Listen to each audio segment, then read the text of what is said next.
Gold mining in the Marudi Mountains, it dates back to more than a century, to a time when miners operated in an atmosphere of uncertainty, with little to no coordination, and operations were scattered randomly across the region.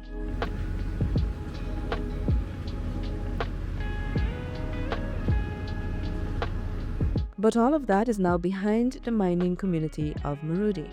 I came to Marudi when I was 20 years old.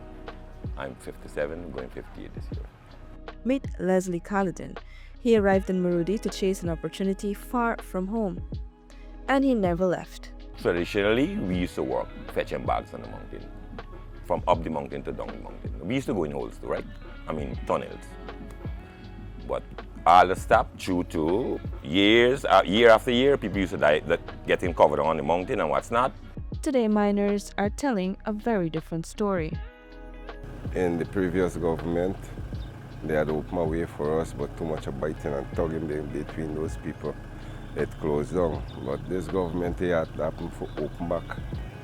Hey, right? And it's more easy for we. Because we eating, we drinking, we ain't have to spend money for go up the mountain for bring down load. You understand? You just pay for your load and it's reach you by your door. You don't got to fetch no bag on your back coming down and what have you. You just go up there, you just jet and thing on the crusher, do your thing, post if you take a 2 hours, you get in the 20,000-25,000 in your pocket. But that shift from the past to the present didn't happen overnight. Change came after the government worked tirelessly with miners and village tushaus, conducting 11 formal consultations across Region 9.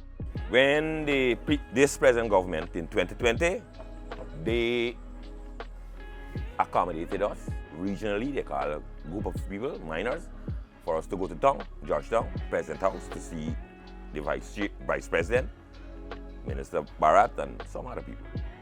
And they asked us how many people we think can be working here within 5 years, how we can get the structure, potato and pan structure, our knowledge there. Things began to improve. What was once a haphazard mining operation in Marudi is now a far better regulated industry. You had to form a group to have a permit to work from GGMC. Mr. Man is right there. So they advised us to join the Guyana Co-op Society, which we did. And we registered the Rupununi Mining Association Co-op Society Limited. That, under the name thing, you got 40 legal miners here, franchise holder, who are here before us. I told you, during the time they gave us license. So we who had license operation here, we were considered, because remember, we fight for it. It's much more organized than previously. At least for the one year that we're here. And we appreciate the organization and the leadership both of the miners and the regulatory agencies, and to the extent the government. So I think we all play a role in that.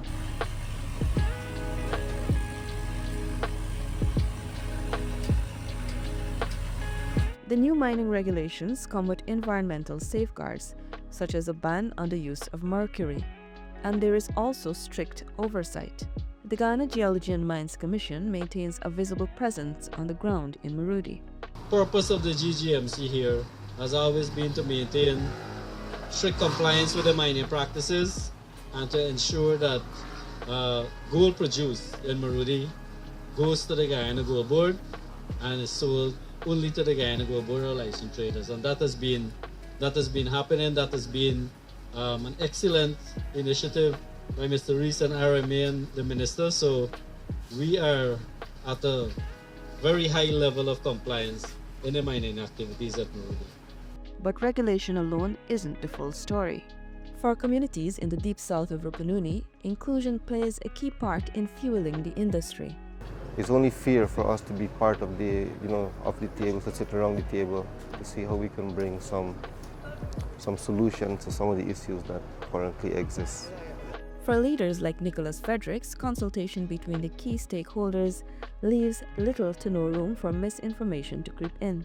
This meeting would have tabled some issues that would have been misleading by other social media platforms, And we would have been a bit pleased with some of the questions that was asked, and the response would have been, much more pleasing to some of the misleading information that would have been tabled out on social media.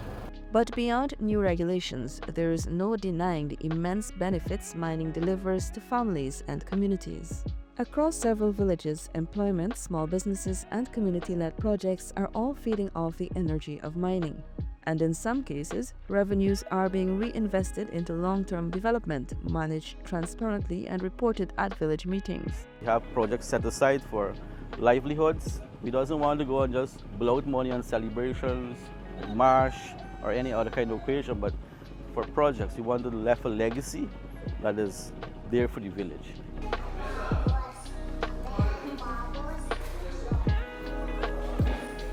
We keep benefiting every time. For example, the printer is much needed where we can use it now. It makes work much easier for us if we look around in the classroom. We have printed stuff. We don't have to write anymore like we used to before.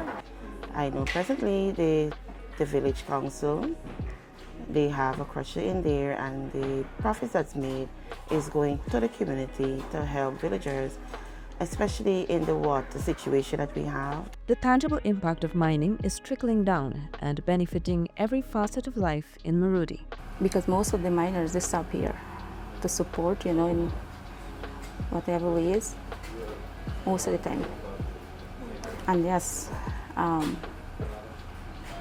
I could say because of the mining or Marudi, I'm here doing business. And those businesses are driving employment in the Marudi surrounding communities. All the indigenous persons that are working here from all parts of Region 9, not just Aishalton or Crowdar or Awarno, across Region 9. I mean, there are persons coming in from different locations, villages coming in to work here, and I think they are earning something. And when they go out, they would, I think that's the only way the people can maintain their family. The prospects of growth in the mining sector highlights the need for more training of locals to take up high-paying technical jobs. Those jobs have traditionally gone to foreigners. As for the young man running this control room, he is Amerindian from this very region, a son of the Deep South. He is responsible for one of the most advanced operations at the mine. Here we are at my plant, MC Trainer Mining Company. This is the control room for the operation. It's fully electrical.